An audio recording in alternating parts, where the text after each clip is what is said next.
some of not only what we hear, but what we see in terms of that relationship between the two leaders. And he's certainly been up close on enough of these things to know what certain things may mean in terms of how that relationship will unfold in the days, weeks, months, and years ahead. So Air Force One, the big Boeing 747, specially outfitted for presidential travel. It's got everything in it, even an elevator. So they know how to travel on Air Force One. Any plane that's carrying the president is designated Air Force One. There are a couple of these, so sometimes they move about in terms of. Is on this one, it is of course Air Force One. So it taxis in, and no stacking up because of the weather outside Ottawa as different planes land. Everything was cleared, the airspace was cleared for some time in the last couple of hours around Ottawa's airport. The President's aircraft travels without any hindrance in terms of having to be delayed while other aircraft land, so there are takeoffs or landings in and around the time that Air Force One arrives. And that's, you know, not something that's just peculiar to the President of the United States. Same thing happens when the Queen comes to Canada. You have those kind of special regulations that are put into effect. It'll also be throughout the day while Air Force One is sitting on the tarmac here, restrictions on exactly who and what can fly over the Ottawa airport area. Welcome to Canada! So, special rules in place for special days like this one. One assumes that the President with his advisors is going over some of the protocol that's necessary in these opening minutes of the visit, who will be in time with the stimulus package decisions that he had to make there, signing it into law, but he was all over the Canadian file line. Absolutely, and it plays off something that Gordon Gaston said earlier, that other people have mentioned to me, that the real opportunity for them to find chemistry between each other is that intellectual curiosity there. Both people who get deeply into files, and we know not all politicians are like that. I mean, Jean Chrétien was famous for wanting the one-page brief. And so was Ronald Reagan. Yeah, a very, very different style. But both these guys are turned on by the details, and they will enjoy talking about those to other people who approach policy with the same attention to detail. So, there are ways in which they're obviously very different, but I think that's one way in which they're the same, and it may be the way that matters most in this relationship. Okay, let's bring Paul Hunter into the conversation as we watch Air Force One arriving. Paul, everything in place there now in terms of those who are about to greet the President?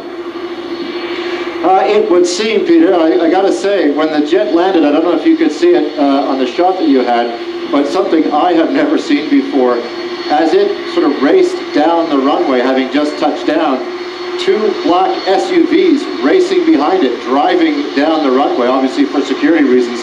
You also got two helicopters hovering just above Air Force One as it approaches the sort of stopping point in front of where I'm standing now. It's just strange to see it. You know that this is the kind of security that they're going to have here, but just to see it in person is it's just startling to see these SUVs racing down after the giant 747. But indeed, in the media pen where I am, all cameras are aimed at this giant machine as it pulls up now. I don't see any of the welcome. I see the RCMP Honor Guard is standing by. Very small welcoming party, I guess, really in keeping with the sort of symbolism of the trip itself being more work than play. Not much pomp and ceremony expected here at all. Very quick meet and greet. And yes, the Beast is on the tarmac waiting as well. The Air Force One pulls up in front of the government reception hangar right on the dot of 10:30, as it suggested in the agenda book that it would. So if weather was a concern at all, it hasn't been a concern in terms of the timetable. The special staircase driven up to the side of Air Force One, steps that Barack Obama will take to touch Canadian soil for the first time as President of the United States. Paul mentioned the helicopters, and I've seen those before in terms of their sort of being around Air Force One as it's taxiing around, but I've never, as he points out, I've never seen SUVs chasing it down the runway. I hope they're supposed to be there. Yeah, yeah, they better be part of the plan. It didn't look a little Hollywood there, but obviously security is always an issue, and it has always stepped up. There's been a team on the ground here in Ottawa for the last month, we're told, and part of it has been on the security issue, checking every possible route, every possible issue that could come up on a trip like this. And that's obviously their job, their function, and let them go about their business, and just hope it doesn't get in the way of a trip where, you know, people want to see something as well. Yeah, and one of the things about security too is that a large element of it is meant to be seen because of the intimidation factor that it carries with it. But there's that whole other layer that we don't know anything about. That's right. And you know, there's obviously got to be a large presence of that kind of security here in Ottawa as well. When President Obama steps foot on Canadian soil, you will become the 12th U.S. president to visit Canada, the 44th they've had. It's become custom, although it's certainly not a rule and hasn't been adhered to by all presidents, that their first foreign trip is to Canada. There's sort of, that phrase is hung out there, but it's, you know, it's not true. But it's become a kind of custom that most honor. I remember in 1979 was the first attempt by Jimmy Carter to come to Canada, this far from his first foreign trip.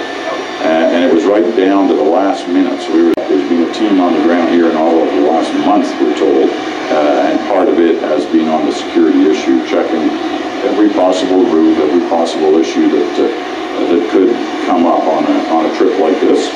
And that's obviously their job, their function, and let them go about their business, and just hope it doesn't get in the way of a trip where, you know, people want to see something as well. Yeah, and one of the things about security too is that a large element of it is meant to be seen because of the intimidation factor that it carries with it. But there's that whole other layer that we don't know anything about. That's right. And you know, there's obviously got to be a large presence of that kind of security here in Ottawa as well. When President Obama steps foot on Canadian soil, you will become the 12th U.S. president to visit Canada, the 44th they've had. It's become custom, although it's certainly not a rule and hasn't been adhered to by all presidents, that their first foreign trip is to Canada. There's sort of, that phrase is hung out there, but it's, you know, it's not true. But it's become a kind of custom that most honor. I remember in 1979 was the first attempt by Jimmy Carter to come to Canada, this far from his first foreign trip. And it was right down to the last minute. So we were standing here, I was a reporter on the Hill, literally waiting for him that morning. And they canceled it at the last minute, you know, within the last couple of hours. They canceled the trip because of the Iranian hostage crisis that started the week before. And it was thought that it would not look good if President Carter was out of the country while he was trying to manage that. And in fact, that became kind of a metaphor for the whole next year and a half while that crisis played out until his eventual defeat at the polls. He was kind of frozen by the crisis, couldn't do anything, or it might look wrong that he was doing it. Anyway, he didn't come. It was a 2-day visit. There was all kinds of stuff prepared, state dinners, the whole bit. And everything was thrown out at the last minute. And as Don mentioned earlier, Jimmy Carter ended up never coming to Canada as President of the United States. He's been here many times on various other causes. The Governor General, Michaëlle Jean, and her husband heading towards the foot of the stairs where President Obama will come down, and she will greet him, head of state to head of state, as she acts as head of state when the Queen is not in the country. That is her role as Governor General. And an RCMP Guard of Honor, that's